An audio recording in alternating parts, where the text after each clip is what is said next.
ગયા પછી અમને બહુ ઘણું દુઃખ થયું, પણ આ કરવાનું શું તો ભગવાનને હાથમાં. અને ત્યાં સગવડે પણ એ લોકોએ સરકારે બહુ મસ્ત કરી દીધી કે આપણી બોડી આગળ સુધી અમને જવા હો દીધા. તારીખ 12 જૂન 2025 એટલે કે એક ગોજારો એવો ગુજરાત માટે અને દેશભર માટેનો જે દિવસ હતો, આ તારીખ હતી, સૌ કોઈની આંખોમાં હસતાની આંખોમાં આંસુ લાવી દીધી તેવી જ વાત કરવી છે. એર ઇન્ડિયાનું જે પ્લેન ક્રેશ થયું હતું, 260 લોકોએ જીવ ગુમાવ્યા હતા.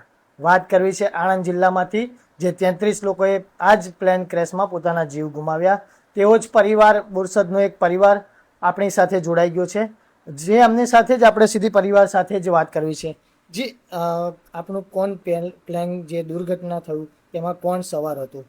મારા સાસુબા હતા, મંજુલાબેન જગદીશભાઈ પટેલ, રાસના પોપર રહેતા હતા. રાસ પછી આવ્યા અમે બોરસદ રહેવા માટે, અને હું પોતે એમનો જમાઈ રાજ શંભુભાઈ પૂનમભાઈ પટેલ મૂકવા ગયેલો, અને એમની છોકરી સેજલબેન પણ ત્યાં જોડે જ આવી. અને પછી અમે 1 વાગે અહીંયા પાછો આવ્યો, ત્યાં મને ખબર પડી કે પ્લેનમાં આવું થયું છે.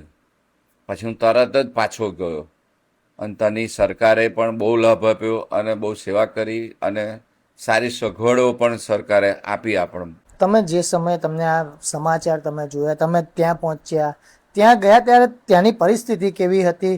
ત્યાં આગળ લગભગ 260 લોકોના જે મૃત્યુનો આંક આવ્યો હતો, ત્યાં આગળ ગયા પછી તમને કેવું લાગ્યું? ત્યાં ગયા પછી અમને બહુ ઘણું દુઃખ થયું, પણ આ કરવાનું શું તો ભગવાનને હાથમાં. અને ત્યાં સગવડે પણ એ લોકોએ સરકારે બહુ મસ્ત કરી દીધી કે આપણી બોડી આગળ સુધી અમને જવા હો દીધા. લાવતા હતા ત્યાં સુધી અમને એમ્બ્યુલન્સ આગળ બધે ઊભા રાખ્યા, સારો રિસ્પોન્સ આપ્યો બધા ડૉક્ટરોએ, બહેનોએ, સાહેબે, બધાએ.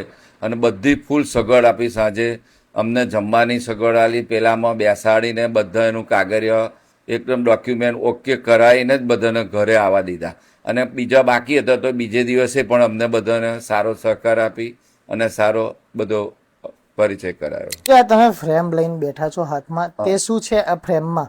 આ ફ્રેમમાં મારી સાસુબા જે સોનું પહેરી ગયેલા એમાંથી સરકારે બધું પાછું આપ્યું. અડધું અમારું જે સોનું હતું, 2 બંગડી, 1 અછોડો, એમ જેટલું મળ્યું એ સરકારે અમારે ઘરે અમે જઈ અને ત્યાં પાછું આપી દીધું અમને.